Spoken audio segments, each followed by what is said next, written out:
Ça faisait des mois que vous me demandiez de réaliser une énorme enquête sur ce sujet-là. Mais j'attendais une chose, d'avoir la confirmation d'un secret qui pèse sur toute cette enquête. Un secret que mes prédécesseurs ayant déjà enquêté là-dessus n'ont pas trouvé. Bref, bienvenue dans cette énorme nouvelle vidéo sur le secret caché d'une jeune youtubeuse d'1 million d'abonnés séquestrée. Messieurs, dames, ceci est un nouvel épisode de la face cachée d'Internet.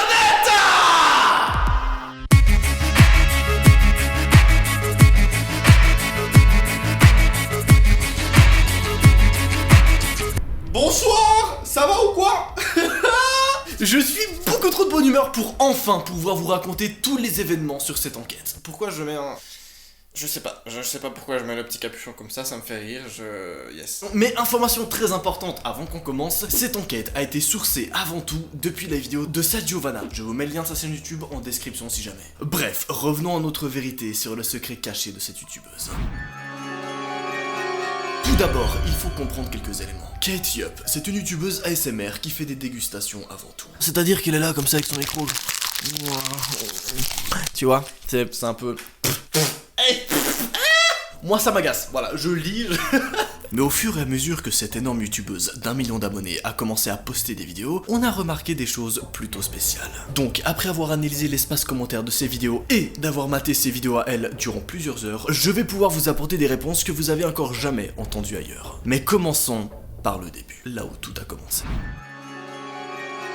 Premier élément étrange, sur ses premières vidéos, apparemment ses commentaires sont désactivés. Comme si elle, ou quelqu'un d'autre, souhaitait cacher quelque chose. Heureusement, quelques vidéos plus tard, ses commentaires sont réactivés, et c'est là qu'on va apprendre pas mal de choses. En premier lieu, un commentaire très intéressant. On va dire qu'à 3 minutes 11 de l'une des vidéos, on y retrouve quelque chose de vraiment spécial. On entend, en arrière-plan, un zi, comme si quelqu'un fermait quelque chose. Qu'elle n'est pas seule. Et jusqu'à présent, là tu vas me dire, y a aucun problème. Au final, c'est peut-être juste son petit ami, son petit copain qui est là dans la même pièce qu'elle. Sauf que non, car régulièrement dans ses vidéos, elle dit qu'elle est seule pour les tourner. Alors pourquoi est-ce qu'elle cacherait le fait qu'elle est avec quelqu'un? C'est un premier élément plutôt spécial. Autre élément qui va être très intéressant pour la suite, lorsqu'elle parle, elle va uniquement utiliser des sous-titres pour s'exprimer. Et là, mon gars, on a trouvé des choses plutôt étranges. Car oui, elle ose faire passer des messages subliminaux. Comment ça, hein? Mais avant qu'on aborde ces messages-là, faisons une petite pause sur son état physique. Regardez elle il y a un an et elle maintenant. Quel est le fuck? Elle a énormément maigri, elle a des taches sur les bras et surtout elle a une cicatrice à la lèvre. Qu'est-ce que c'est? Hein? Cumulé à ça le fait qu'elle dit qu'elle n'est pas seule et pourtant qu'on entend des bruits en arrière-plan quand elle tourne ses vidéos, ça commence à être un tout petit peu étrange, mais c'est absolument rien comparé à la suite.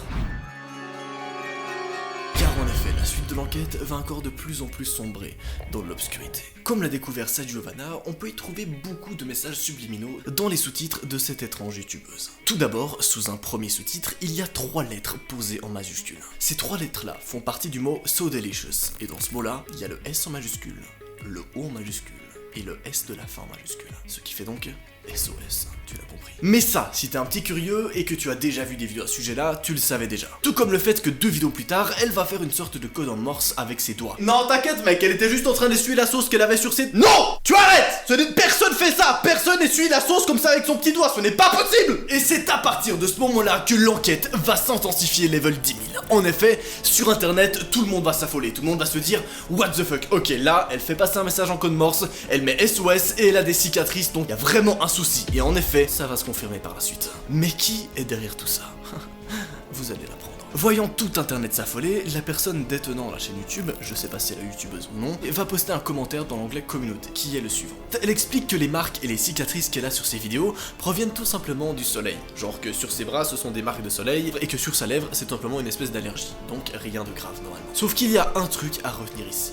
Des marques de soleil, normalement, ça ne part pas rapidement, ça part au bout de quelques mois, ou au moins ça laisse des traces. En gros, il ou elle va dire que tout va bien, que personne la séquestre et qu'elle est très heureuse dans la vie. Bien sûr, tout le monde va la croire. Pas du tout! Il y a donc 2 théories qui font surface à ce moment-là. Soit c'est elle qui l'a posté, et dans ce cas-là, tout le monde fait fausse route, et tout ça n'est qu'un hasard. Soit ce n'est pas elle qui a posté ça dans l'onglet communauté.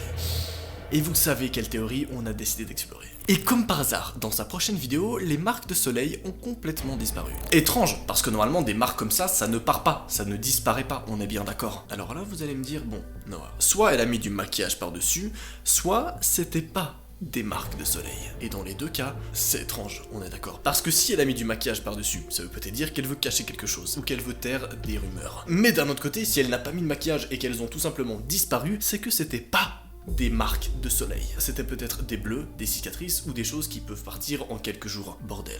Bref, et après ça, le temps passe, le temps va s'écouler et des vidéos vont tomber par dizaines et par dizaines. Jusqu'à ce qu'on arrive dans une prochaine vidéo où elle va dire les éléments suivants en sous-titres. Dans chaque phrase qu'elle va dire dans une vidéo de 10 minutes, il y aura, écoutez-moi bien, 4 lettres en majuscules. Juste 4. Et ça peut vraiment pas être un hasard. Car ces 4 lettres en majuscules forment le mot H-E-L-P.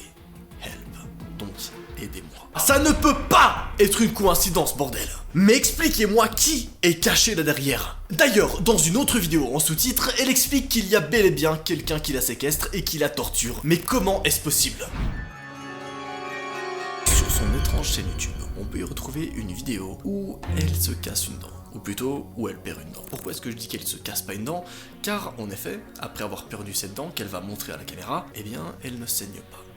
Comme si la dent avait déjà été cassée. Ou comme si en réalité ça avait déjà cicatrisé. Vous comprenez ce que je veux dire? Si elle se serait cassée une dent en direct, ça aurait saigné, elle aurait arrêté la vidéo direct. Mais là, c'est juste la dent qui tombe. Comme si quelqu'un l'avait frappé au préalable, que ça avait déjà cicatrisé et qu'il manquait plus que la dent tombe. Bordel, qu'est-ce que c'est que ça? Alors mesdames et messieurs, quelle est la vérité derrière tout ça? Eh bien, suite à cette enquête, on a retrouvé 2 théories qui d'après moi paraissent les plus plausibles. Car vous savez qu'on aime bien pousser les enquêtes encore plus loin. Première conclusion qu'on peut tirer. Si elle n'était pas séquestrée, pourquoi est-ce qu'elle ne prend pas le temps d'expliquer qu'elle n'est pas séquestrée? Pourquoi est-ce qu'elle laisse des dizaines et des dizaines de personnes penser qu'elle est séquestrée, appeler la police et faire des enquêtes à son sujet? Si ce n'est éventuellement pour le buzz, sauf qu'elle génère déjà des millions de vues. Donc ce n'est pas du tout nécessaire à son niveau. Et ça, elle le sait très bien. D'ailleurs, ça renvoie même une très mauvaise image aux marques. Donc on a une meuf dont sa communauté entière est convaincue qu'elle est en danger et elle ne fait absolument rien pour dire que c'est pas le cas. Expliquez-moi à quel moment c'est normal. La seule hypothèse qu'on peut avoir, c'est qu'elle a un accès aux communications très limité. Qu'elle a peut-être pas le droit de communiquer clairement qu'elle est en danger. Ça paraîtrait plutôt logique.